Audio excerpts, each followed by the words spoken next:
Eyre Square in Galway, the focal point and centrepiece of this western city. Once an open space in front of the old main gate, today it's a square of hotels, banks, offices, and just a few houses. The Eyre family, for whom it was named, have long gone. But even in recent years, the square and its central park have changed. The park itself almost beyond recognition, and nowadays they call it Kennedy Park, after John Fitzgerald Kennedy. Bord Fáilte spent £50,000 renovating it. It's a lot different from the old square, of course, but the square park in the centre does retain something of the old square.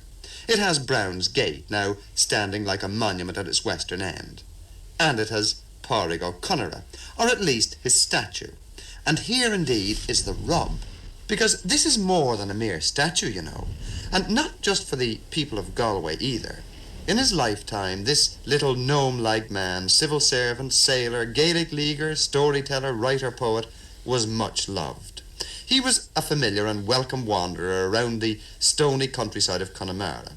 And when he died in 1928, he was greatly mourned, for he was a man who had loved people, had enjoyed a jar, enjoyed a good story, and in turn was very much enjoyed himself.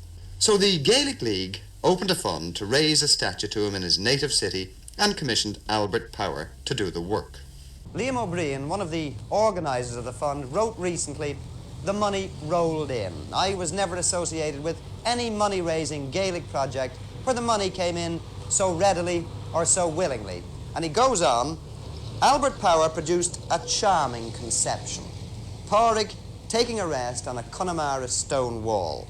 A wee bird and a rabbit draw near to inspire him with one of his lovely phrases about animals and birds, which abound in his writings.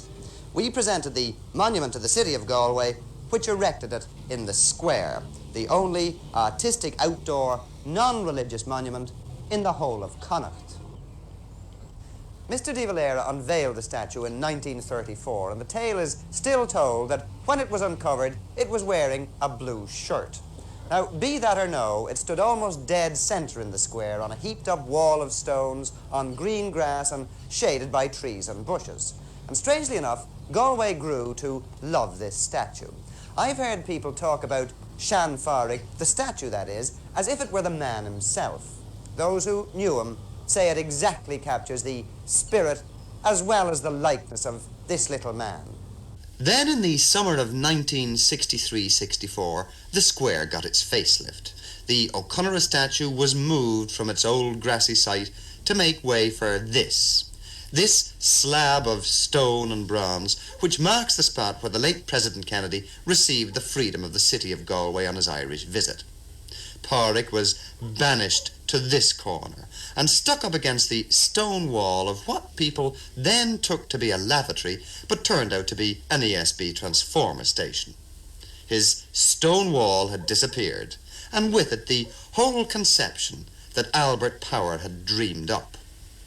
Well, of course, people were very annoyed. They began to write letters to the newspapers. Within weeks, the Connacht Tribune and the Sentinel must have had 50 outraged protests. Liam O'Brien called it the real monstrosity of Galway as it stands. And everybody agreed that it was a shame to banish Sean Pádraic to a lavatory corner. Galway Corporation got hot under the collar and said to Bord Fáilte, put him back where he was. But Bord Fáilte said, how can we do that when the 12-foot Kennedy slab is sited where he used to be? And then a compromise. A subcommittee of the corporation got together with the architects.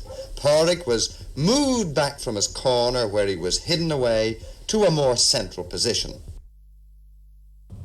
Even the stone wall which surrounded his little throne is back again. Councillor Fursa Branach, who's with me here, was a member of the subcommittee which won that signal victory. Was it much of a battle to get Pádraic back where he is now, Councillor? Well, yes, it was. The people, the Bord Fáilte people, didn't seem to want him back in the centre of the square. And the people of Galway as a whole, wanted him back. But it took us quite a long time to convince the Bord Fáilte people that he must go back in the square. Of course, he did look ridiculous over there by that transformer station. Absolutely, and there was a few alternative sites suggested that we put him around the corner, the other side of the thing. We rejected that too. And you got him back to nearly his own Nearly position. back to his own position, yes. Why do you think that the people of Galway almost revere this little statue? Well, Sean Pádraic was one of ourselves. He was bred, born and reared in the city, and all particularly any time he was in Galway, he always mixed with the common people, with the docker, the street street cleaner, the farmer, and the tinker, as we called them then.